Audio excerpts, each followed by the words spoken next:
It's 7 p.m. here in Ventnor City, New Jersey, and our nation's capital, Washington, D.C. And this is Saturday night with CarEdge for Saturday, October 12th, with your hosts, me, Ray, and Zach. And if you're shocked, well, so was I when I got the text this morning and said, "Hey, I got nothing to do today. You want to do a live show?" That is not what it said at all, Dad. That is. Do you want to do a live show tonight? Yes. Yeah, I asked you if you wanted to do a live show tonight. You said yes, and I said, "Wow, that's awesome. Let's do it." Tonight's show, folks, is brought to you by CarEdge.com. The dealer save thousands. You can get dealer invoice price and so much more back on CarEdge.com. All of our car buying tactics there for you, so you can get your best deal before the end of the year. Before my dad lays into me even more, we're going to kick things off tonight, Stellantis style. Can I say one thing? I am not going to speak another word about Stellantis or any of it. I'm done. I am not talking about them ever again. Okay, so you carry this on as long as you want to, talking about them. I'm drinking water. For those of you that don't subscribe to CarEdge Live, where we go live Monday through Friday, the leading headline for, the past 4 years has been Stellantis. Stellantis, maker of Jeep and Ram, lays off more than 1,000 Detroit workers. That was the breaking news just yesterday afternoon, Dad. So I can't help it, Pops. I can't help it that this automaker has headline after headline. Again, the breaking news yesterday, another 1,000 Detroit workers being laid off, 1,100 folks in Warren, Michigan. This comes on the heels, Dad, of prior layoffs done by Stellantis. We had Stellantis laying off 2,400 workers because of a discontinued Ram pickup truck, as well as all sorts of recall issues for this storied automaker. For example, the fire hazard that impacts 154,000 Jeep 4xe plug-in hybrids. And then, of course, the cherry on top here is the fact that U.S. dealers have been calling out the CEO of Stellantis, who is now on his way out in the next year or two. This also happens to be the same company that has had the former, get out of here, ad. This is the same company that has had the grandchildren of the original founders of Chrysler and Dodge try and buy it back. And ultimately, the infighting between Stellantis and their dealers. Dad, this company is in serious trouble. More layoffs. I know you don't want to talk about it, but I do have one question. There's a recall on 154,000 Jeep 4xEs, which means they sold 150. No, it does not mean that. It means 140,000 of them could still be in dealer inventory for all we know. So, I was going to say, I would be hard pressed to believe that there's 154,000 of those suckers in customers' driveways or garages. But if there are, well, I don't know how Stellantis could be such a failing company then, based on them moving 154,000 Jeep 4xEs. Now, if I have one word to say about those layoffs, I feel bad for those people, but I can guarantee you those 1,100 people are thinking, well, there's some other people that need to be laid off, and they're much higher up that food chain. And one of them gets to keep his job until early 2026. I did think it's interesting, Dad. So the layoffs are impacting the Ram 1500 Classic. So even more people impacted by the fact that the entry-level trim of the Ram 1500 is going away, which is shocking to say the least because of how expensive the Ram pickup truck has become. But then it's also the workers impacted are Jeep Wagoneer and Grand Wagoneer. That's supposed to be the big upscale, upmarket move from Stellantis, from Jeep. So it's a bit surprising here to see that they're cutting back there, Dad. They're cutting back on the Jeep Wagoneer and Grand Wagoneer, which if I come to the CarEdge car search and I look at, what was that? That was a Jeep Wagoneer and Jeep Grand Wagoneer. I think that's what you said. I'm so sick and tired of talking about this company. Yeah, me too. Me too. But look at these MSRPs, man. Brandon and I on our CarSense channel. I mean, we literally during I think Tuesday's live broadcast I said to him that day, I said, if I never speak about Stellantis again, it'll be too soon. And it's like every damn day they do something stupider than the day before, and you bring it up, or I had no idea what we were going to talk about tonight, so I went to StreamYard, and I was going, oh really, Jeep, Dodge, and Ram are effed? Oh my god, not again. I am just, I just wish they'd go out of existence altogether at this point.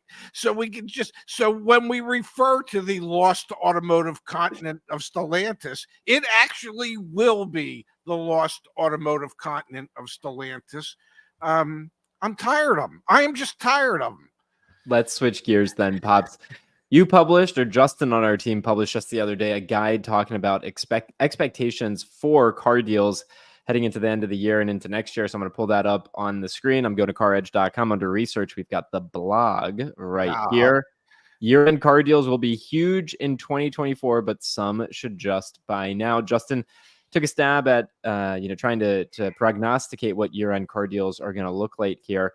What are your thoughts, Dad? Let's try and help our community out here. This will be a theme as we head through the following weeks and months. The end of the year is typically the best time of the year to buy a new car. My thoughts are that the company that I no longer want to speak about will probably have the largest incentives that they've probably had in the last 3 or 4 years to try and help their dealers unload the brand new 2023s, 2024s, and 2025s that they have in their inventory. So there should be some opportunity for some significant savings on the brands of that manufacturer that I no longer want to speak about. And then there's other brands out there. Nissan is having some difficulties. Ford has a number of 2023s still in inventory. So I think there will be some real opportunities for leftover.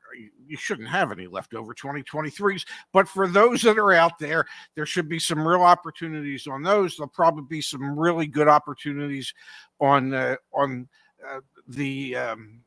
2024s that are in high supply. Yep. And then there's going to be some brands, probably the brands that people want, that, well, the sales aren't probably going to be nearly as good, which would probably, if I were to say it, Toyota and Honda would be leaders of the pack there, where they have a limited amount of inventory. And so that, will there be some discounts? Yes, there'll be some discounts to be had, but it won't be nearly as significant as what you might see at the brands I don't ever want to talk about again. I'm just going to refer to them as that from tonight on. That's totally fine. That'll be an insider only, insiders will know what you mean. Dad, let's talk about it though a little bit. Even those brands that are hard to get your hands on, dealers should be wheeling and dealing towards the end of each month, obviously, but even more so at the end of the year. And let's pull this up for Wade, right? Wade saying hello, new to the channel. Welcome, Wade. Welcome to hanging out with me and my dad on a Saturday night, looking to get a new car, but waiting for the prices to drop.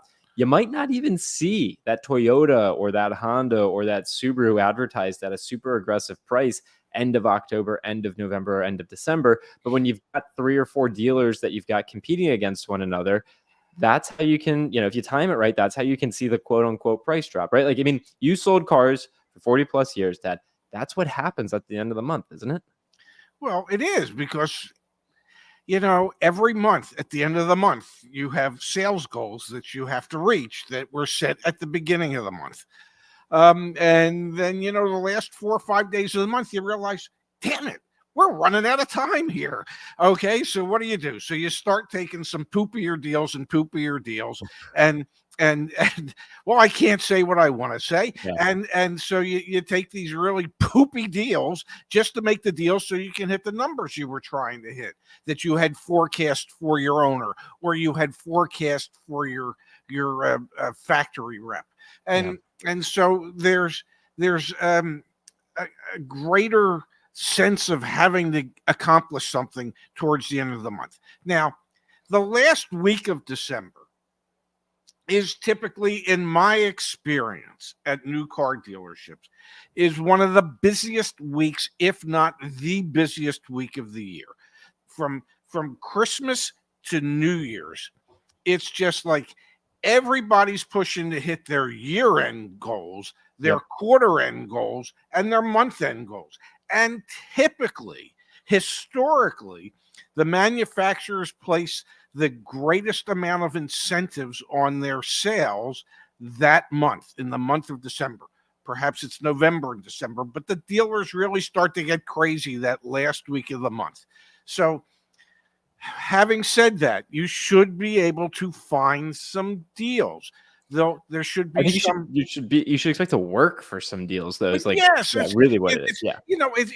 It's not like you're going to walk into the dealership and the salesperson's going to say, "Hi, my name's Ray. Oh, by the way, we're taking 20 grand off of every car right now." It doesn't work like that. Okay. It's not like, "Hi, my name's Ray. Let me drop my drawers here." No, they're going to work you for every penny. You have to work them for even more of the pennies. But there will be deals that you'll be able to make because they're motivated to make the deals. And I think we'll see a lot more of the subvented interest rates being offered in November and December in order to encourage people to be able to have an affordable monthly payment. I think you'll see greater incentives, cash incentives, rebates, factory to dealer incentives that will encourage the dealers to be even more motivated. So, yeah, I think the fourth quarter could very well be certainly the best time this year to buy a car. And I would certainly expect that December and the last week of December will mirror that as well. Yeah, I think you're spot on, Dad. That resonates well with me. For those of you that are new to the CarEdge channel, we have a 100% free ebook that goes, it's a companion to Deal School, which was recently released here on the CarEdge channel. Just go to caredge.com/deal school, and that you can then download the free ebook. So if you are going to buy a car here in the fourth quarter, definitely use that. It's a free, 100% free resource. Go for it, Pops. May I ask you one question? Yeah. You know, you asked me the other day to do a solo video, which I graciously did. Thank you. And I thought I did, a relatively decent job on it because I work better playing off of somebody, and it's hard for me to play off of myself. But I saw that thumbnal today, and it was bad. It was bad. That thumbnail was my fault. There weren't any red flags. It's like, I just want to say this. Let me finish. I believe very strongly in truth in advertising. Okay, and so why are we saying here's red flags when I don't know? I was answering 3 questions that people posed. So clean it up. Sorry, I'll be good now. All right. Thanks. Well, they want us to be true to our values. Okay. All right. Let's edit it right now. We can do it together. If you want to put me on the spot, we can do it right now. All right. Wow, look at that, folks. I probably should have contacted them earlier today. I mean, you had all day, man. Yeah. You wait till we're live on the internet to do these things, but more power to you. Give me 1 second, folks. We're going to change the thumbnail on today's video because it is pressing and urgent. So, I never said it was pressing and urgent. I just said it was false. Next time I'll text you. But you're busy on a Saturday, hanging out, doing whatever it is that you do. Give me a second here. I'm updating it here. You guys can watch me do it. We can do it together. It's all good. No big deal. Well, this is how you do these things. Yeah. So maybe I can teach you how to do it if you want. It's all good. You're right. So let's get it right. Let's fix it. You got questions. I got answers. How about that? What should the text be on it, Dad? You got questions. We've got answers. That's a lot of text. That's a lot of text. Okay, man. How about questions and answers? Okay. Yeah, you can make it big enough to cover my whole face. You like this? Oh yeah, I think so. Yeah. That's what you want. Yeah. You want this? No, come on. Okay, I'll do it if you want me to do it, but I think that's a bad idea. I think that's a bad idea too. Okay, so maybe something like that. Yeah. that. And that's it? Yeah. Okay. Yeah. And that way nobody will click on it. And I'm pretty sure nobody was clicking on it anyway, but that's besides the point. What do you think? Do you know? I didn't really intend or want to do this, but I think this is fine. Okay. Yeah. Okay. There you go. Yeah. All right. You're happy with that? Well, I was as happy as I can be at 7:15 on a Saturday night. Yeah. Give me a second here. You Wait for it. I want you to be happy. Yeah, we should do a whole new thing called Truth in Thumbnails. All right, we're gonna change it. Yeah, change. Yeah, because that was pure BS. Okay, so maybe next time, just text me a little earlier in the day, and I'll do it, Dad. Okay. Is that okay? Yeah, but I don't like to bother you especially on a Saturday. You're off on Saturday. Just text me next time. Okay, I'll text you next time. Okay, we resolved on that front. We're good to go. Well, I think we're good to go. What does the audience think? Are we good to go? Do they approve of the new thumbnail and headline? There seems to be some truth in that thumbnail and headline. Questions and answers. There you go, folks. Okay, all right. Got a question for Hogludge. Wonder why they walked out on a deal on a Mazda today. Give us some more context in the chat here. We've got from Justin, recently got a 2024 Dodge Durango. MSRP was $92,000. Wow. Sales price ended up at $78,000. Plenty of great deals out there. Don't settle for less. That's a big discount. $14,000 off. Yeah. Well, if I remember correctly, didn't we rent a Durango when we were in Puerto Rico? Yeah, we did. Yeah, it was a big ass vehicle. I mean, it carried us all rather comfortably, and all our gear. Yeah, it did indeed. Dad, let's see if we can help out Farmo real percentage off of MSRP to offer on a 2024. I know you're not trying to talk about this brand today, Pops, but I'm gonna go for it here. What is it? A Ram 2500? Ram 1500. Ram 1500. Excuse me. I'm here on the CarEdge car search. What, 10-12% off, maybe 15% off once you include rebates and stuff? 2024. It's fascinating when you go to the car search and you see a mixture of 2025 new and 2023 new. Where's the 2024? Here we go. We got a 2024 right here. Drum roll, please. Target discount of $5,310, just somewhere around 10%. 10%. Whoops, Dad, you got to tell me when I'm not sure. You're not showing. Well, I didn't know you weren't showing. Yeah, so I think it should be probably 10 to 12%. All right. Well, the target discount back on the CarEdge car search is somewhere around 10%, Farmo. So hopefully, but I'm saying 10 to 12% when you include factory rebates. And here you go from Space. Have a 15% standalone discount once you have the dealer discount. Shoot for 25% off MSRP in all. So you've got 15% from the manufacturer and another 10% from the dealer that you're shooting for. May I say this? I love Space. Mm-hmm. I really do. He is on top of his game, much more so than your old man is. Let's check out the EV9 for old. What happened to you? Where'd you go? Zach, where the hell did you go? I hit the wrong button. Let's check out the EV9 for Old Man River. Jeez, man, I'm rusty on these. On these shows. All right, let me pull the screen back up. EV9. Let's take a quick peek. Back to the car search we go. I think if you lease it, you should expect to at least get that $7,500 tax credit thrown in. Look how expensive these are. Yeah. Jeez. 79K, 76K. Holy cow. These are this for a Kia. 56,000. Okay, so there's some cheaper ones. But they're expensive. Jeez Louise. What the hell is wrong with all these brands? Who do they think is going to buy this stuff?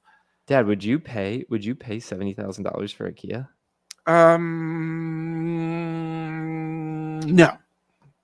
No. That's nuts. No, I would not. That's absolutely. And I will say this that I have questions in regards to the Hyundai Kia brands when it comes to some of their quality issues on their on their ICE vehicles. They have engine issues and some other issues. But when it comes to their EVs, they seem to have stepped up their game better than most other manufacturers. And they're really committed to EVs. And, just based on our good friend Justin from the team, who has 60,000 miles on his Ioniq 5. Yep. That he's had for a year and a half or almost 2 years now, problem free. They make a good EV. I won't swear that they make a good gasoline powered vehicle, but their EVs are good quality EVs. Yeah, they absolutely In are. my The opinion. The EVs are what the heck is the But I'm not acronym? thinking they're $70,000 EVs. They are built on a one of the more up to date platforms. The EVs are, but yeah, $70,000 for these EV9s is Seems like a absolutely bit much. Jerry wants some help getting a Honda Accord 24019. Jerry, I recommend to everyone use the resources, especially the free resources back on CarEdge.com. But let's see, Honda Accord. I'm in 20895, so pretty freaking close. Let's look at new ones. Really? He wants to be in 24019. But I mean, that's like generally it. Okay, all right. 24019. Roanoke, Virginia. There we go. I've heard of that.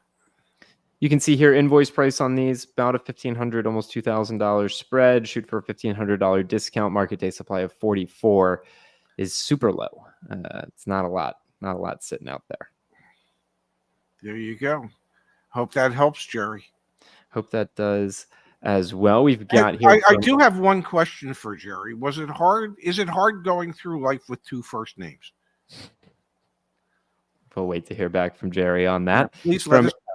From Amy. Thanks, Amy, for the kind comment here. Leased a Mazda CX-30 Turbo today and used your invoice price info on CarEdge to get the dealer down on the MSRP by $1,000. Then got another $1,750 off in manufacturer incentives. Thank you. That's awesome. That's a good. Look at you. Look at Amy. When it's time for me to replace my Mini in May, maybe I'll ask you to come along and help me.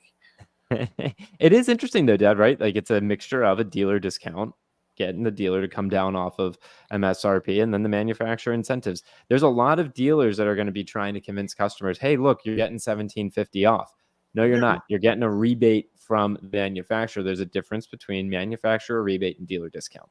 Exactly. And that's why you have to work the discount from the dealer first, and then ask them to apply whatever customer incentives there are from the manufacturer. Yeah, absolutely. Dad, I want to pull up, we have the current inventory situation. I want to pull it up because we've got a question here from Just G Photography. How about Lincoln?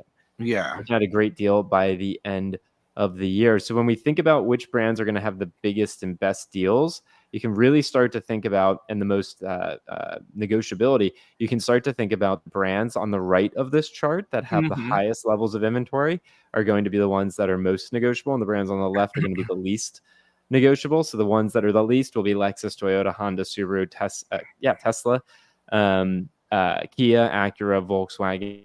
Over on the right, there are 5 brands that have so much inventory they don't even make it on the chart.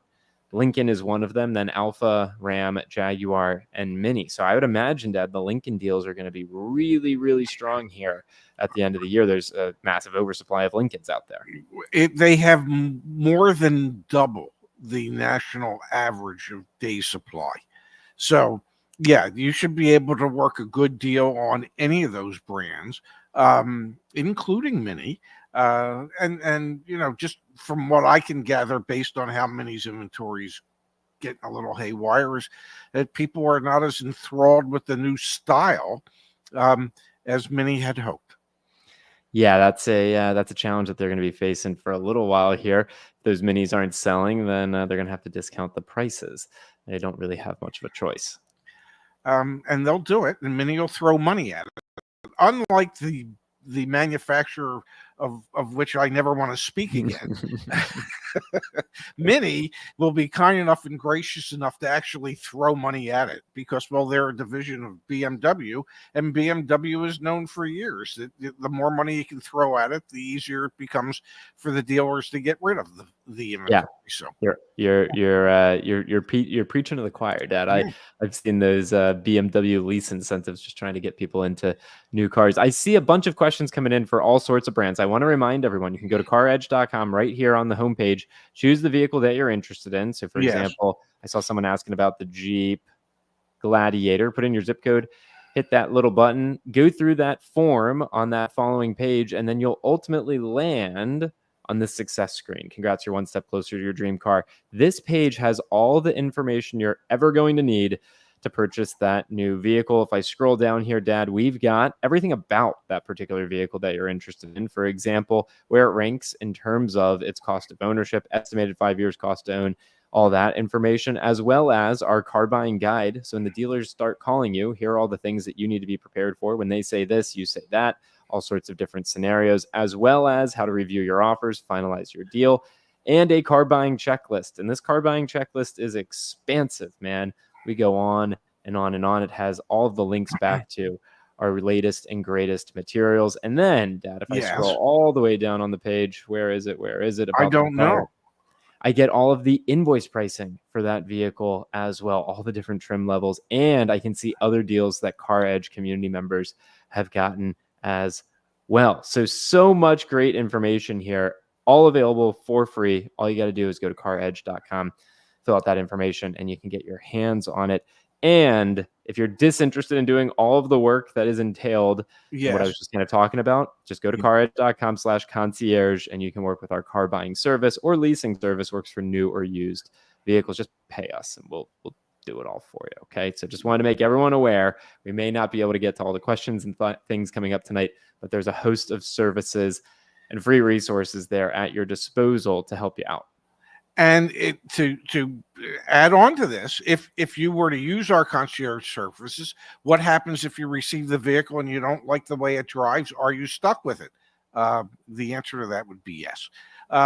We would hope that you would do some research and drive the type of vehicle that you're interested in prior to committing to buying the damn thing, so that you can make sure it's a vehicle you would want to have after we've made all the arrangements and you've completed the transaction.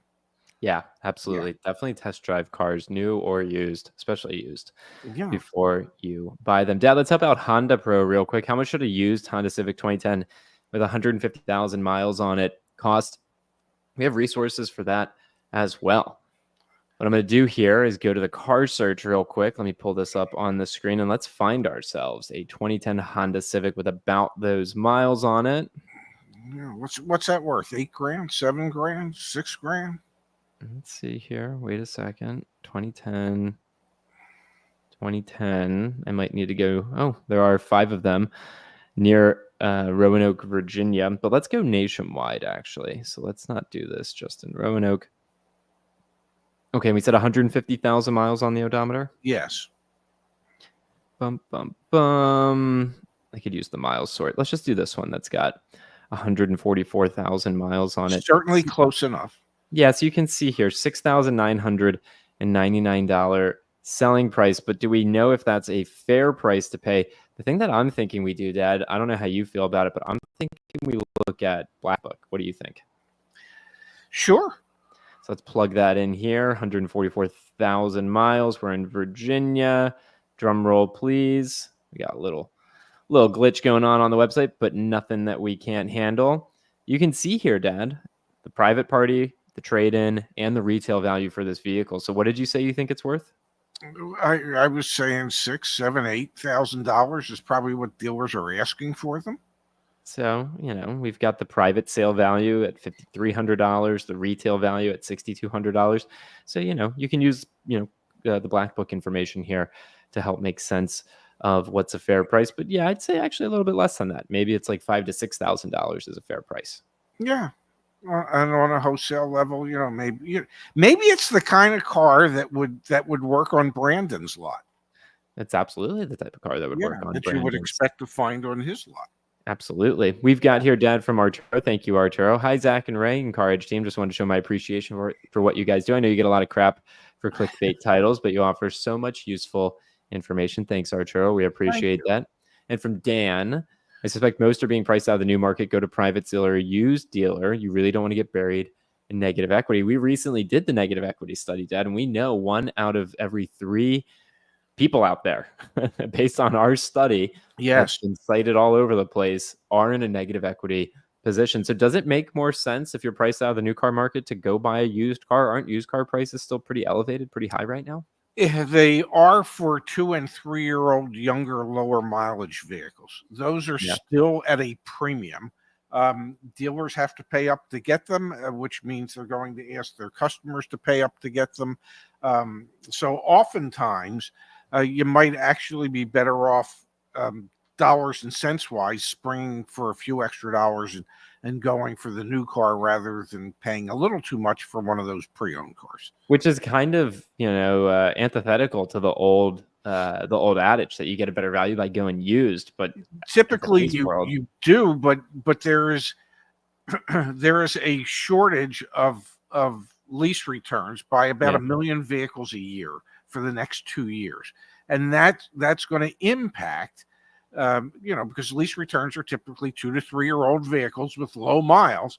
Well, if there's like 1 million a year of those that ain't coming back because they never got leased, it's just going to drive up the values of those 2 and 3-year-old low mileage cars that do kind of make it back to the dealerships.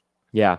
So it is a interesting thing to think about, that you might actually get a better deal financially and better cost of ownership as well buying the new one instead of the used one. From Justice Cinnamon Bun. Thank you, Justice Yes, Cinnamon thank Bun. you. Incredibly kind. Guys, just a tip. Before you agree to buy a car you've never owned or driven, you can rent one from Enterprise or even Turo. Rent for a day or a weekend. That's a great idea. That is a great idea. And at least that way you get a better sense as to whether or not, you can live with the car. Even when I was in the new car business at dealerships, I mean, what's the longest people take a vehicle for a test drive? 15, 20 minutes? You can tell quite a bit in 15, 20 minutes. Well, you can't tell everything you need to know in 15 or 20 minutes, but when you do take a test drive, make sure you do city driving, and then make sure you get it on a highway. See what it's like to accelerate onto a highway. See what it's like to pass somebody if you're on a 4-lane highway and you have they're in the right lane and you need to pass them. You need to really try out the car. Now, don't speed. Don't go over the speed limit, because the ticket you get will be your ticket, not the dealership's. Okay. And don't drive recklessly just because, well, it's somebody else's vehicle. But you do need to drive it and test it out the way you would intend to use it on a daily or weekly basis. We've got from AT here, Dad. You both are awesome. Thank you, AT. What's the cost of ownership on a 2019 Ram 1500 Hemi with 75,000 miles? I'm in Texas. I'll show everyone here back at CarEdge.com. I'm on the homepage. I clicked on research. I put in Ram 1500. We get to the Ram 1500 page, and I'm going to go ahead and click on cost to own. We have everything here, though, like pricing, the current lease deals, specs for all the Ram 1500s, the warranty information. I'll scroll to warranty so we can start there so you can see all the warranty information, and then the cost of ownership. Unfortunately, right now, we just have the new model year cost of ownership. We are working on having prior years as well, but I will come here and show you that it's about $70,000 over those first 5 years. And if I click here to see all the Ram 1500 cost of ownership, I can see the breakdown actually in more detail. If I click into any of these, the depreciation, I can look at the depreciation calculator, how much insurance is going to cost, maintenance costs, etc. So all sorts of great information back on the CarEdge.com. Hey, there's Pops there as well. 5 things to consider. I'm like horse poop. I'm everywhere. Anyway, so AT, I don't have specifically for 2019 yet. Hopefully in the near future we do. But all that information is available back on CarEdge.com/research. So take in the research hub. In the research hub. Let's Yeah. keep it moving here, Pops. We've got from Yes. Lois. thank you guys for helping me buy my 2025 Mazda 3.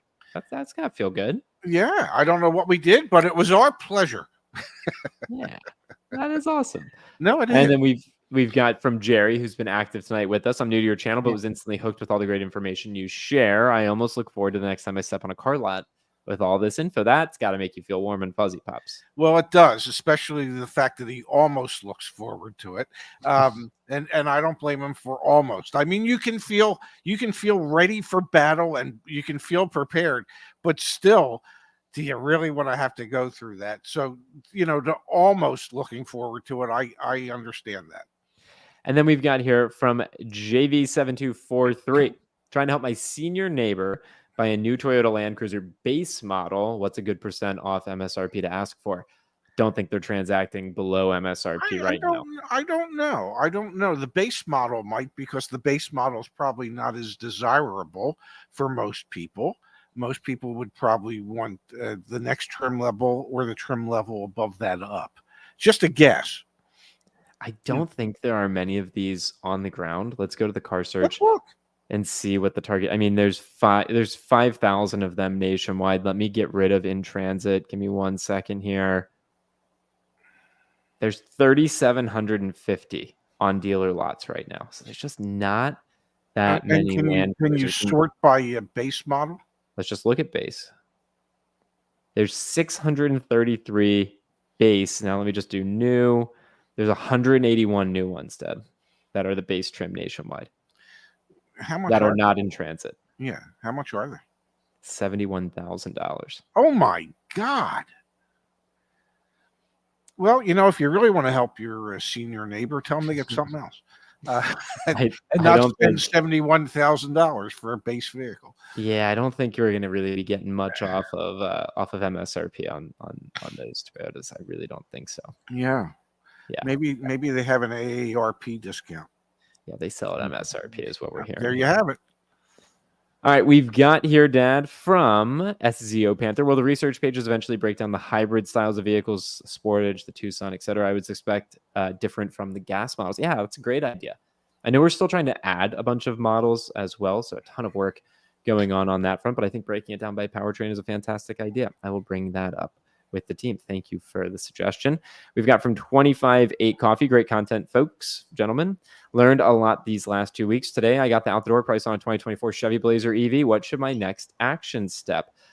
I'm a huge fan of get dealers to compete. So I think you got to contact more dealers. The simplest, easiest, fastest way, in my opinion, to do that is just go to CarEdge.com, put in the vehicle that you're interested in getting, and go through our process. So just come to this page, plug in, what would it be? Chevy Blazer EV, put Chevy Blazer, your zip code, and then just start to get the dealers to compete, get more multiple OTD quotes. But Dad, what is your suggestion once you've gotten your first OTD out the door price? I would go to our forum, our community forum as well.